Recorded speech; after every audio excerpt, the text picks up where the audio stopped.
My name's David Emus. I was in the United States Navy from June of 1966 till December of 1969. And you served a good amount of your time on the USS Enterprise? That is correct. I was on USS Enterprise. That was my first duty station. I got there October 12th, 1966 in Alameda, California. Tell us a little bit about the Enterprise. The Enterprise was one of the first nuclear aircraft carriers that the Navy had brought out in, I believe it was commissioned in 1961. There were several Enterprises dating back to, oh my gosh, I'm trying to think what the first one was. I guess almost the Revolutionary War, I mean. However, the ship I was on, like I said, I boarded it in October of 1966 in Alameda, California. We had our deployment that year to Vietnam. And I spent 3 tours of duty in Vietnam with the Enterprise. We were over there for, there were several incidents that happened at the time. The first one was when the Pueblo was taken. We were in Sasebo, Japan, and the Pueblo was attacked by the North Koreans. So we spent time in North Korea with that incident they had. The second time was when the North Koreans shot down an EC-121 plane. We were over there again. And then there was other incidents that we had. We were air support for the military over there in the ground troops in Vietnam. We spent 30 days, in the Gulf of Tonkin, and we supported, with the different flight ops and stuff we had. We took care of the troops on the ground. We had incidents where, unfortunately, we had some tragedies. We had an opportunity. I mean, the one time I stood a lot of bridge watches. I was a helmsman, messenger, lee helmsman. That was some of the duties that the bridge watch took care of. And we had a chance that late at night when we watched the planes take off for their sorties flying into Vietnam, that unfortunately one time we were on there when John McCain was actually shot down over. We saw him go into Vietnam, and unfortunately his plane was shot down at that time over there.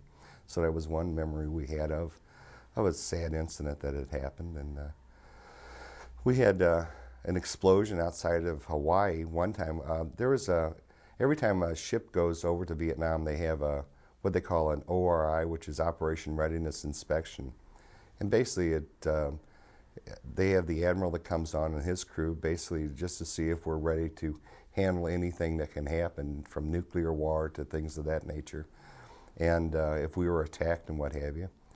And this one particular time in January we had a terrible explosion on board ship, and we lost, I think it was like 32 guys. Believe it or not, that wasn't bad considering we had over 6,000 men when the air wing, when they do come on board ship. And we fought the fire from about 8 o'clock in the morning till, gosh, I don't remember. It was late at night because I had bridge watch that morning.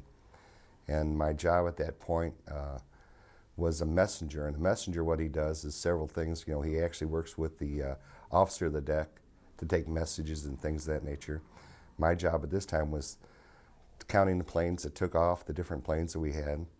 And then when they flew back on, we scratched them off to make sure everybody showed back up, for the report.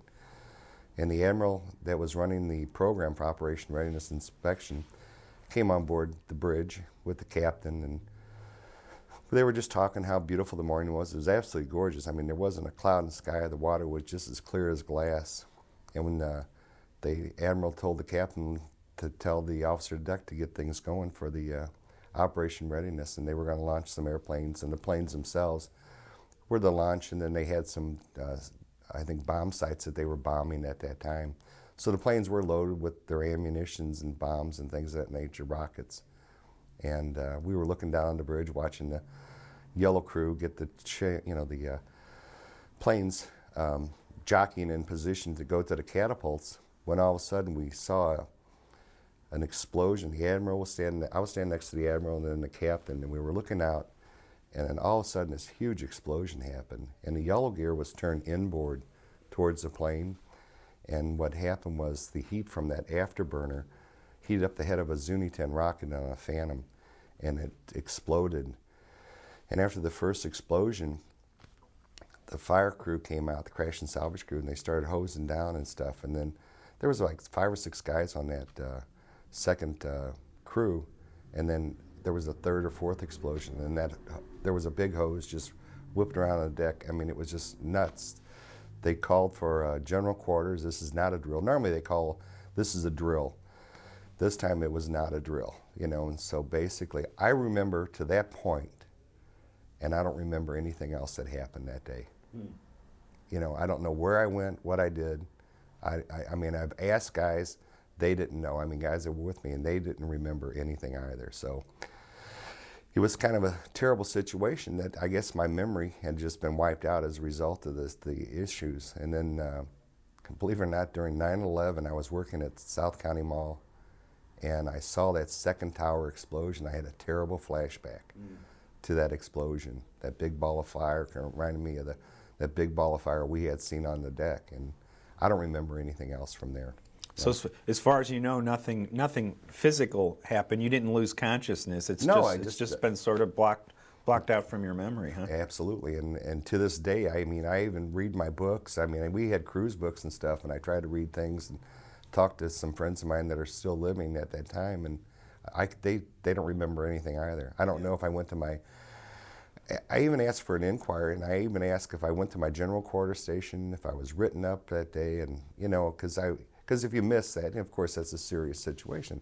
No one ever stated anything like that ever happened, so I don't remember what happened. Where's your memory come back? The following day? Actually, it comes back about 3 days later. I remember being in Hawaii, in the beach there. We had I do remember this. I do remember the next day they were taking muster about every hour just to get a head count with the guys to find out who was there and that, and because it was a tragedy. We had lost some really good men. I mean, the day shift was just coming on. The night shift was, taking care of themselves, getting ready, for the morning off, I guess, after their shift and that. And some of these guys were in their compartments, and that's how they died, because they were right below the flight deck. And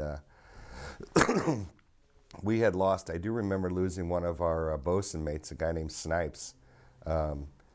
And because we had, I'm trying to remember, the second or third day we were in the crash, and we were in the salvage area. We had to go in with I remember going back to my team, and we were going into compartments and trying to drain the water and, do a lot of different things, But that's the only thing I really kind of remember doing. And then I just remember about the third or fourth day, I called my mom.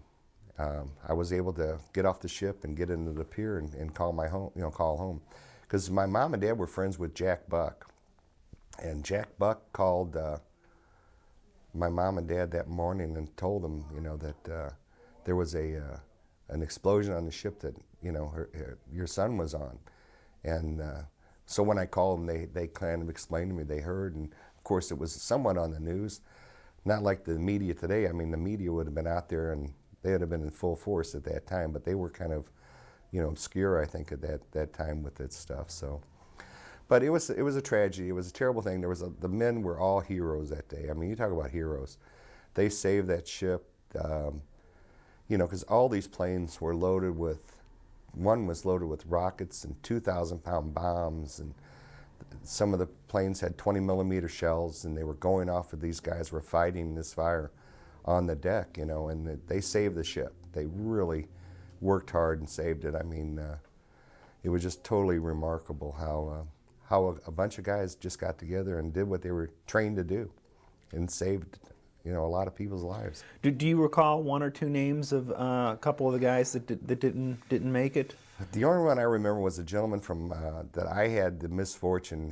He was a young man from Clinton, Missouri. And I'm trying to remember his name. I have a news article about his mom going to the ship, when it was on the East Coast. They had a memorial, or they have some type of memorial on board ship in regards to because he was like 19 years old. And he was one of the kids that was in that crash and salvage that we saw get killed immediately. I mean, it was just horrific, and I think that's what I was just totally shocked, because body parts were flying all over. It was just a disgusting sight. You never would expect anything like that to ever happen. And Snipes was a gentleman from New York City. He was a bosun mate, third class, and I remember him getting killed. I know that, like I said, it was fortunate that there was just, I believe, less than 30 men were killed, but there was a lot more injured as a result, of shrapnel flying and things flying that. But none of them were dismembered from what I recall or anything of that nature. But it was just a horrific day. David, on the lighter side, it sounds like you said due to the nature of the boat, there were a lot of shows, a lot of dignitaries came through. We did have a lot tell of me about. Yeah, it was a showboat farm. We had anytime we went anywhere, we had like for example, Lyndon Baines Johnson.